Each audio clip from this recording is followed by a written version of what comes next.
que, gente? Olha, ó, Decreto-Lei 200, que enfraqueceu a administração indireta. Certo, gente? Faltaram-lhe alguns elementos essenciais para que houvesse se transformado em uma reforma gerencial do Estado brasileiro, como uma clara distinção entre as atividades exclusivas de Estado e as não exclusivas. Outra diferença. Ó, isso aqui, gente. Opa, cadê aqui, ó? Ó, ele não separou atividades exclusivas de Estado das não exclusivas. Já a reforma ocorrida em 98, 95, 98, já fez essa separação. É uma diferença entre as duas reformas. Uso sistemático do planejamento estratégico ao nível de cada organização e seu controle através de contrato de gestão, ou seja, contrato no resultado. E de competição administrativa interna, saudável. Faltava-lhe também uma clara definição de importância de fortalecer o núcleo estratégico. O foco era fortalecer quem? A administração indireta. Nesse sentido, agora vamos fazer algumas questões, né? Gente, vencendo paixões, né? Esse assunto cai em prova, cai, gente. Quando cai esse assunto em prova, o índice de erro é elevadíssimo, gente. Elevadíssimo, né? Elevadíssimo. O Programa Nacional de Desburocratização, de 1979 a 80, né? Ah, outra coisa, gente. A questão da data aqui, não tem certo. Por quê? Primeiro criou o programa, depois o programa transformou em ministério, tá? Então o professor aqui tem até 83, pode ter se considerado, 79 a 83. Então, do programa se fez o ministério. Então tem que não ficar tão preso essa data, mas sim no período. Sob a direção de Hélio Beltrão, olha aí, ó. É considerado inovador em relação à metodologia tradicionalmente utilizada no Brasil. Foi inovador? Claro que foi. Para a implementação de reformas administrativas. Gente, o Plano Nacional de Desburocratização foi uma tentativa de reforma? Claro que foi. Indique as alternativas que o distinguiu de outras tentativas reformadoras. Gente, ó, de outras, ou seja, anteriores. De quem que está falando? Ó, do DASP, Decreto-Lei 200, basicamente. Estava vinculado a uma elite estatal reformadora tecnicamente preparada? Não. Não estava preparada. Não estava uma elite estatal. Não tinha uma alta burocracia estatal conduzindo essa reforma como foi o DASP. Não tinha. E nem como nem no Decreto-Lei 200. Tá? Foi uma coisa que pontual. B. Encontrou sólida base de apoio no Congresso Nacional e entre os partidos políticos. Cara, esse regime aqui é um regime democrático ou um regime autoritário? Autoritário. Regime democrático exige o quê? Apoio do Congresso Nacional através dos partidos políticos. Regime autoritário precisa disso? Não. Ou seja, a questão está errada. Adotou no setor público um estilo gerencial? Baseado nos princípios administrativos do setor privado? Também não. Ele queria o quê? A simplificação dos processos, não é isso? A desburocratização. Tá? Esse baseado no setor privado é uma característica da emenda do plano diretor de 95 e com a emenda 19. Buscou reaparelhar o centro de decisões, reforçando a centralização dos mecanismos de controle e planejamento? Não. Ele não buscou, ele buscou reaparelhar o centro de decisões, mas não reforçou o mecanismo de centralização de controle e planejamento. Tá? Ainda estava descentralizado. Está errado. Tá? Mas não está 100% errado. Tá? Foi uma mera tentativa de reaparelhar o centro de decisões que eu falo, que é do núcleo. Ele não deixou claro isso aqui também. E procurou mobilizar a opinião pública, enfatizando o interesse do cidadão e da pequena empresa e fazendo grande divulgação de seus princípios norteadores. Bingo! Uma grande estratégia de marketing. Tá? Mais de 1.000 alunos por ano, gente. Que 1.000, muito mais de 1.000, presenciais, tá? Muito mais de 1.000. De vez em quando a gente encontra o pessoal da velha guarda. Ah, professor, eu lembro desse Ministério da Desburocratização. Outro mais novo fala, eu lembro dele, eu já ouvi falar. Porque foi uma grande jogada de marketing. Pronto. Vamos ver como é que cai isso na prova, gente. MPOG, ESAF, top, 2009, alto nível. Considerando a evolução da administração pública em nosso país, bem como as suas experiências de reforma, é correto afirmar que ao privilegiar o usuário do serviço público, o Programa Nacional de Desburocratização marcou pelo ineditismo, já que nenhum outro antes dele fora de caráter social e político. E aí? Certa ou errada? Certíssima, meu. Professor, mas não deu certo, mas foi inédito. Lembra que eu estava aqui no slide para vocês. Antes dela foi o que? Queria aproximar. Ele queria aproximar o Estado, o prestador de serviço, do cidadão, usuário do serviço. Não conseguiu, tudo bem, mas aqui está falando o quê? Pelo seu inédito, marcou pelo... Tanto é que marcou tanto que isso influenciou a Constituição de 88, influenciou também a elaboração do plano diretor, onde tem essa participação, controle social e assim por diante. Legal, então ela já achamos a correta. Agora vamos ler as demais para encontrar os erros pontuais.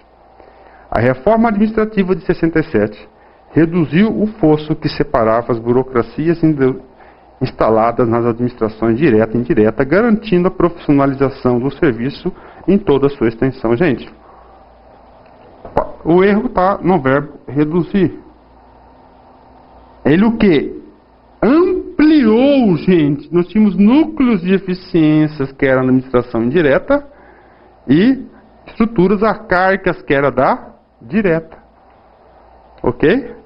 Pouco fez pela burocracia, pela profissionalização da burocracia da administração direta.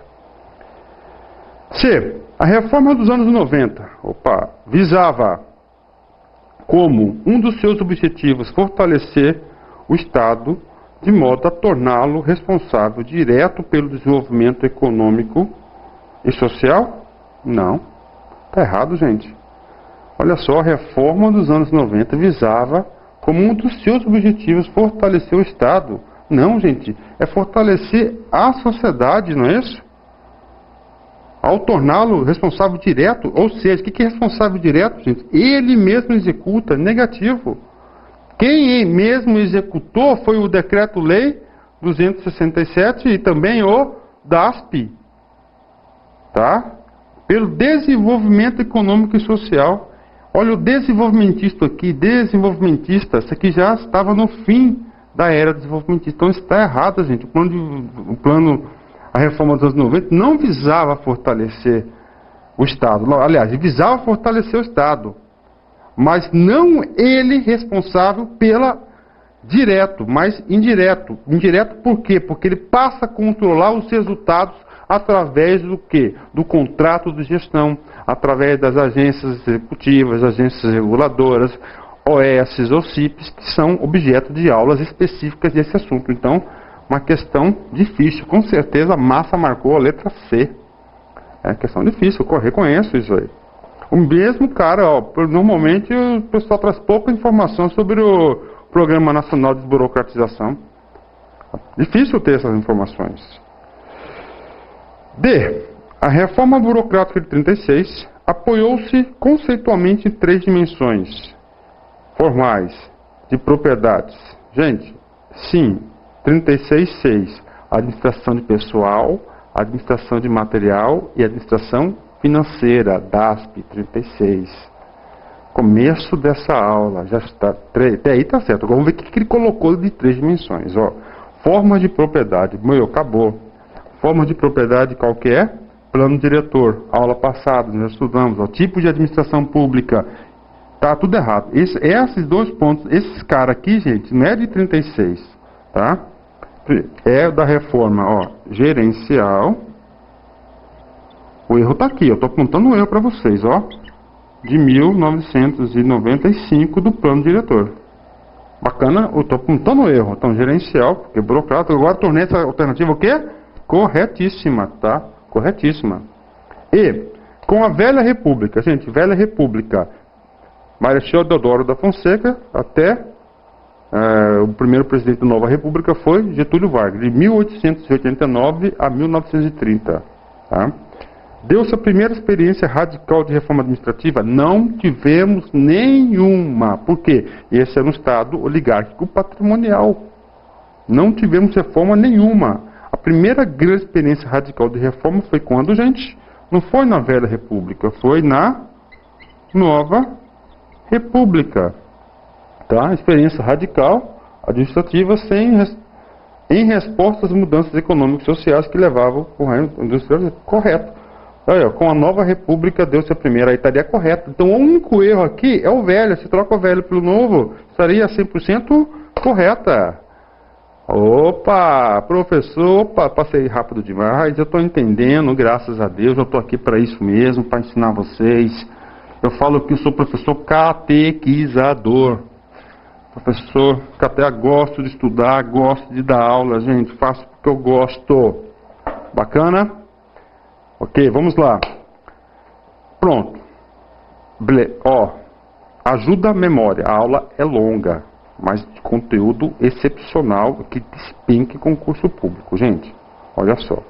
Estudamos aqui administração pombalina.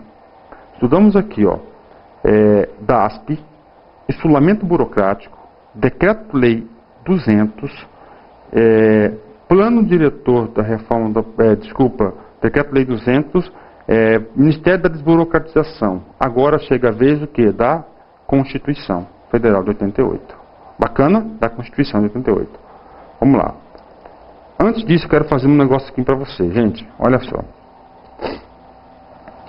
Em 64 até 1985, nós temos o tal do regime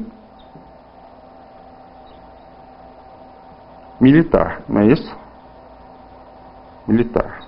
O que acontece no dia 15 de março de 1985, às 10 horas da manhã?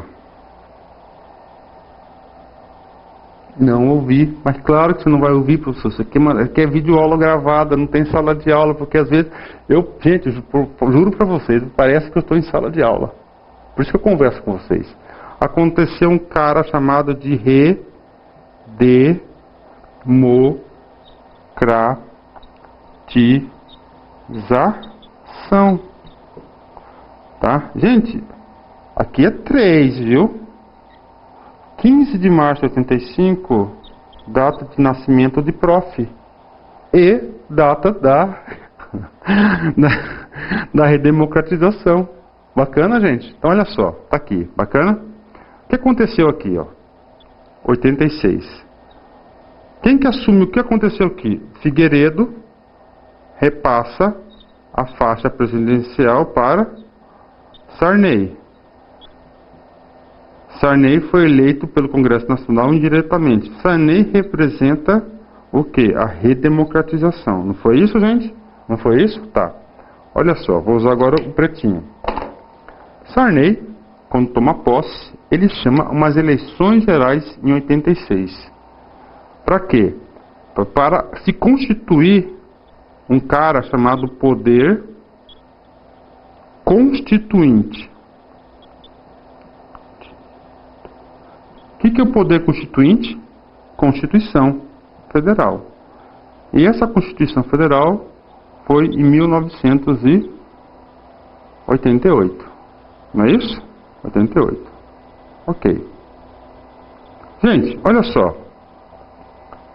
Quando os militares deixaram o governo e passaram para a redemocratização, aconteceram 2 efeitos. Primeiro, gente, o núcleo estratégico do Estado era assim, né? Tem um núcleo estratégico do Estado. Era formado não por burocratas, somente por quê? Por políticos, não é isso? Ele deixou o Estado. Um dia para outro esvaziou as gavetas. Assume Sarney. Sarney começa a ocupar esse cara aqui. Ou seja, o núcleo, poder decisório, não teve continuidade, estava totalmente fragmentado, gente. Totalmente fragmentado. Tá? Então, não tinha orientação. Rapaz, olha, bagunça danada. E além disso, né, houve enfraquecimento. Esse núcleo aqui foi fortalecido somente a partir de 95, tá? Aí nós temos 90 aqui, uma data importante. Nós temos 94, outra data importante. 95, outra data importante. O 95 é o plano diretor da reforma do aparelho do Estado. Aula, super aula para vocês, que já está disponível, gravada para vocês, 2012, atualizada. Não é isso? Outra coisa, gente. O que aconteceu aqui? Ó, democratização. Vem de democracia. Esse período aqui, regime militar, era um regime autocrático ou democrático? Professor, é autocrático. O que eles fez com os políticos? Os políticos mandavam? Tinha vez? Não. Gente, foram exilados, né? Tal. Ou seja, no processo de redemocratização, gente, os políticos voltam com tudo no Estado. Voltando com tudo. Porque havia uma demanda reprimida gigantesca. Gigantesca no Estado. Gigantesca. E aí o que acontece? Se fosse naquele período, eu não estaria aqui. Não é porque não tinha internet, gente. Eu ia falar, vai procurar o seu político, cara. Você com uma carta lá de deputado estadual, você conseguia vereador no município. Deputado estadual, você ia para uma empresa lá, administração direta. Senador, você podia trabalhar na Secretaria de Fazenda. Fazenda. Ou seja, isso são práticas patrimonialistas. Gente, então nesse período aqui, gente, ó, pós-redemocratização, isso cai concurso. Em período pós-redemocratização, gente, foi o período onde nós tivemos as maiores práticas patrimonialistas no país. Porque os políticos voltando com tudo para se apropriar do aparelho do Estado. Esse poder constituinte ilimitado, não tinha pacto de Costa Rica, não tinha nada, podia fazer tudo para fazer uma nova Carta Magna, nova Constituição, optou por fazer uma Constituição burocrática. Para que burocrática? Para combater o patrimonialismo que tinha se instalado novamente no Brasil. Ele sempre existiu, hoje existe, mas existe o que? Práticas patrimonialistas. Então foi para proteger. Tá? Aí o que acontece em 90, gente? Abertura econômica. Aqui, o Brasil é inserido oficialmente no mercado mundial. Ok? 94, ó, real. Plano real, plano econômico. Ou seja, o Estado tem o quê? Fez um plano econômico para combater nosso maior inimigo adversário na época, que era a hiperinflação. 95 falou, ó, não adianta nada a gente fazer o plano real se não fazer o dever de casa. Que é o que? Receita igual despesa. Reforma administrativa gerencial. Então, você tem que entender aqui, gente, agora, ó, a cabeça do Constituinte de 88. Tá certo? Vamos estudar esse cara agora para vocês. Agora, eu vou apagar isso aqui. Deu para entender, gente? Deu para entender? Então, logo depois da redemocratização, os caras ficaram perdidos, cara. Não tinha plano, estratégia, redemocratizaram, foi uma redemocratização pacífica, não é tranquila, tá? Não teve nada. O governo militar repassou o governo novamente para os civis, né? Eu não gosto de omitir muitas opiniões pessoais, porque eu sou professor de concursos, exclusivamente de cursinhos preparatórios, porque o aluno é exigente.